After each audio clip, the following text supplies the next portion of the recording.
So we've been here for about, how long now? Just over half an hour? Yeah. So we're trying to sort out our SIM cards and whatnot, because got to change it over to New Zealand. Hey, Yeah, well they said that it was going to be,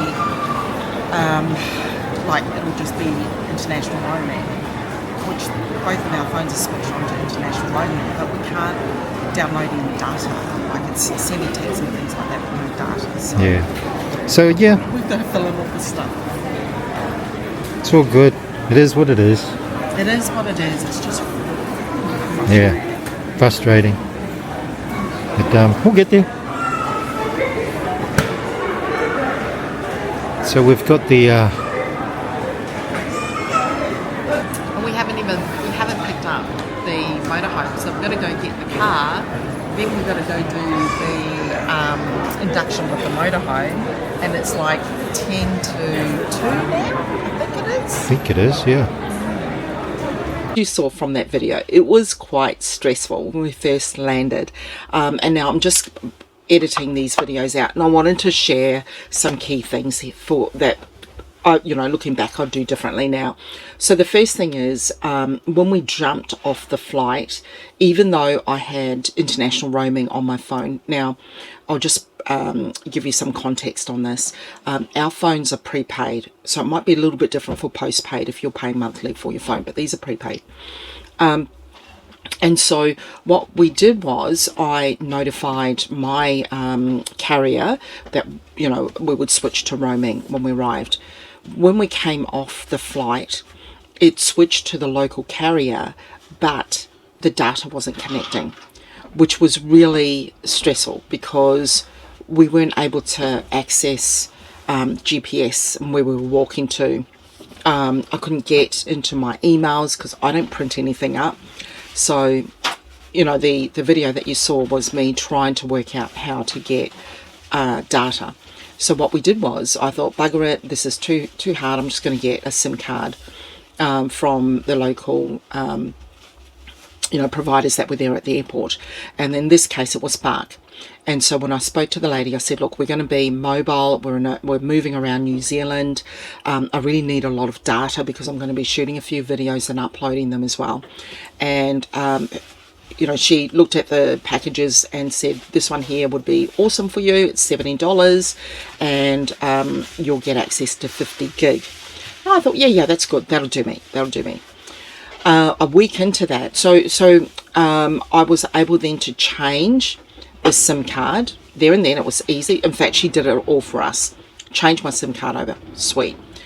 The challenge that I had with that was two-factor authentication. So the two-factor authentication is that thing where now if you have, say, a banking app and you want to do a withdrawal and then the app sends a code to your mobile number, you guessed it, it was my mobile number from Australia. And so I'm trying to flip between the two. Just too hard.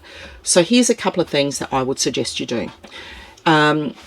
One thing is I burned that data, 50 gig of data in a week, right? It was gone. I was just so shocked at how much that was. So I spoke to one of my one of many amazing nieces. The idea of getting cheap data is limited unless you are going to sign up for a plan. Of course, as a non-resident here, that's not suitable for me, but I still needed to get away to get lots of data.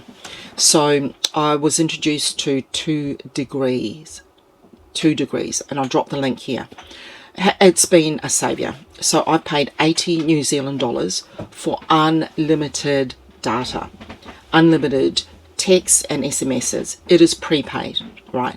And lucky for us, we went into a shopping centre where they were able to put an eSIM in, replace it with a physical SIM. Like they had to fiddle around with it a few times. But ever since I went onto that plan, no problems at all. With this 2 degrees, I was getting data the whole way through. So check it out.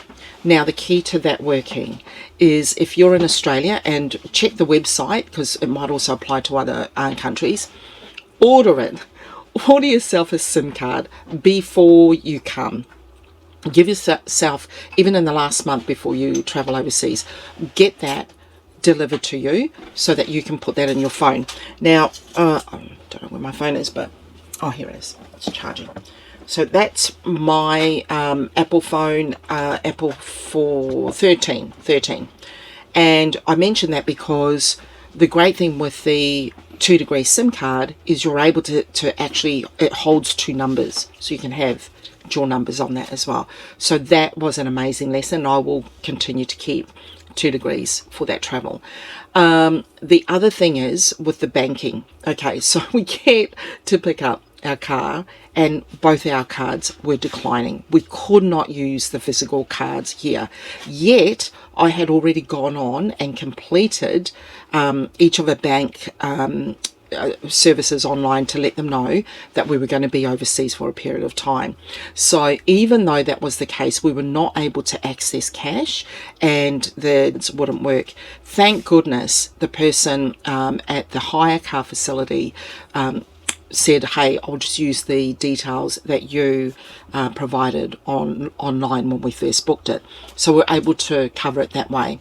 The next day I had to ring up the bank to sort out what was going on with our cards. They couldn't see that there were any problems. We actually don't know what that was. But what I also needed to do was, because I use those cards all the time, the 2-factor authentication normally goes to my old mobile number. So again, make sure that you have your overseas mobile number in the 2-factor authentication logons that you'll need to rely on while you're overseas. Hope that helps. I'm dropping some links here in this post. Just ask any questions if you need to, and I'll see if I can help you with that. All right, take care. Bye.